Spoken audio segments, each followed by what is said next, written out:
So, who holds the power? In any democracy, that is the ultimate question, right? But what happens when that power isn't held by just one group? What happens when it has to be shared? Let's dive in and see what happens when democracies face this fundamental test. There's this idea, maybe it's a little cynical, that sharing power is the same as dividing power, and that if you divide power, you're basically just weakening the country. Is that true?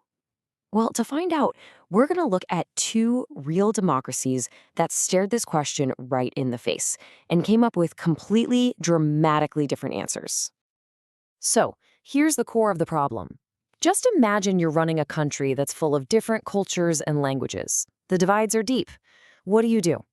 We're about to see how two nations, Belgium and Sri Lanka, tried to answer that very question. Now, at first glance, you might think Belgium and Sri Lanka are worlds apart. But take a closer look. They're both pretty small countries. To give you some perspective, you can compare their size and population to the Indian state of Haryana. But here's the crucial part. Both were facing the exact same democratic test. How do you govern a population with so much diversity? Okay, first up, let's talk about Belgium. It's a small country in Europe, but its ethnic makeup is super complex. Honestly, back in the 1950s and 60s, this mix had all the ingredients for a major conflict, especially as tensions between the different language groups started to really heat up. So here's the breakdown for the whole country. You've got a pretty clear majority. About 59% of the people speak Dutch, and they mostly live in what's called the Flemish region. Then you've got the 40% who speak French, mainly in the Wallonia region, and then there's this tiny 1% who speak German. Seems straightforward enough, right? Well, hang on. And this is where it gets really tricky. In the capital city, Brussels, the whole situation is flipped on its head. Here, French speakers are the massive majority. We're talking 80%. So the Dutch-speaking community, which is the majority in the country as a whole, was actually a small minority in its own capital.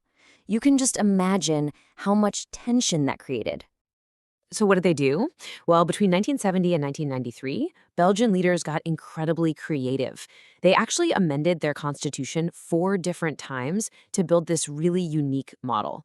First, they said the central government had to have an equal number of Dutch and French-speaking ministers. Total balance. Second, they gave a ton of power to the state governments, letting them handle their own affairs. Third, Brussels got its own separate government, again with equal representation. And finally, and this is wild, they created these community governments to deal with things like culture and language. It was super complicated, for sure, but it showed they were serious about sharing power. All right, now let's pivot and head over to Sri Lanka, an island nation just south of India. It was facing a really similar diversity challenge, but as we're about to see, it chose a completely different path. In Sri Lanka, the numbers were even more lopsided. The Sinhala-speaking community made up a huge 74% of the population. The Tamil speakers were a much smaller group, at about 18%.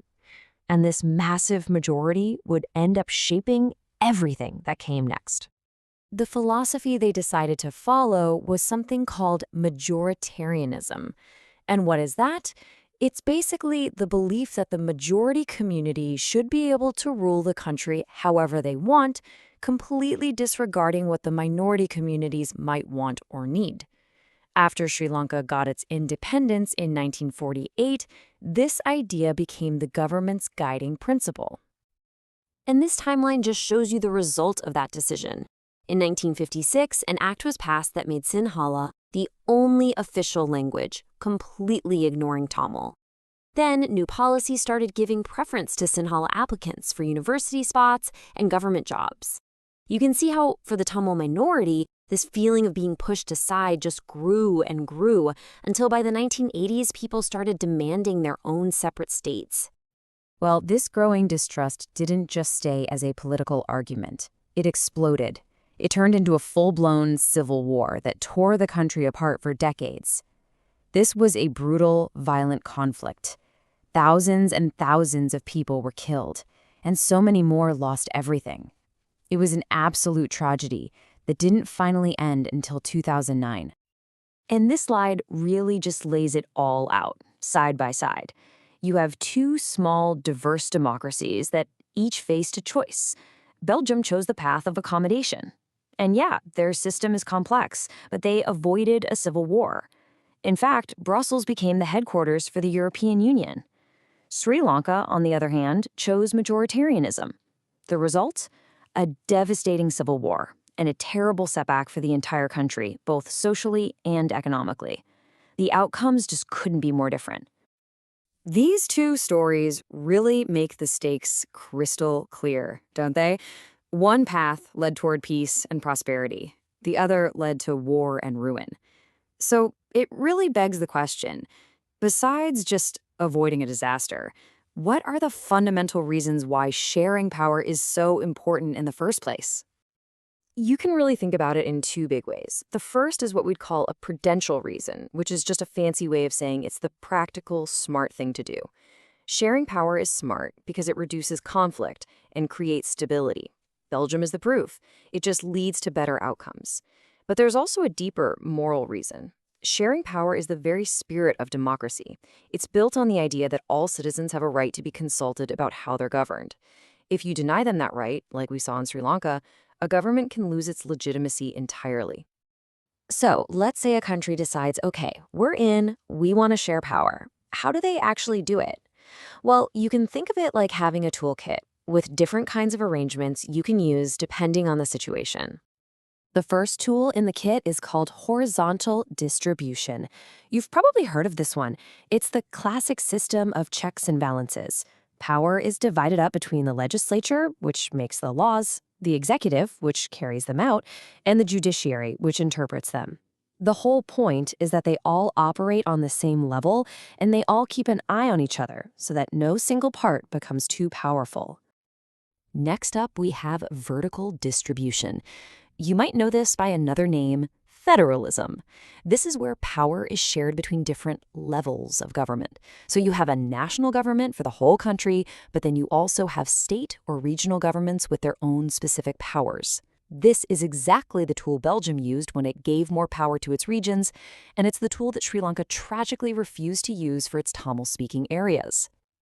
Now, this third tool is really innovative. It's about sharing power directly among different social groups, like religious or linguistic communities.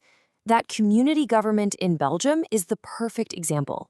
It gave each language group control over their own cultural and educational stuff. It's a really powerful way to make sure minority groups feel like they have a real stake in the system.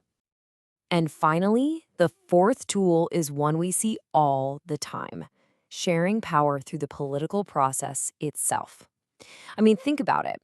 When you have different political parties competing for votes, it ensures that power rarely stays in one set of hands for too long.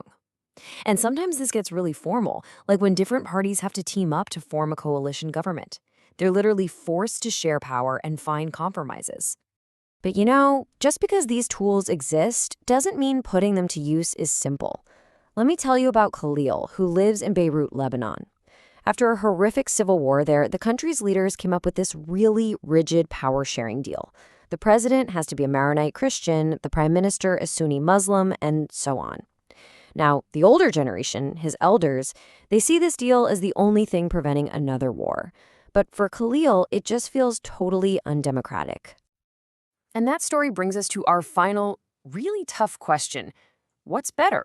A complicated, prearranged piece that feels a little unfair to some people? Or do you risk it all on a winner-take-all vote that could just reignite all those old conflicts? There is no easy answer, but it's the central question that every diverse democracy in every corner of the world has to wrestle with.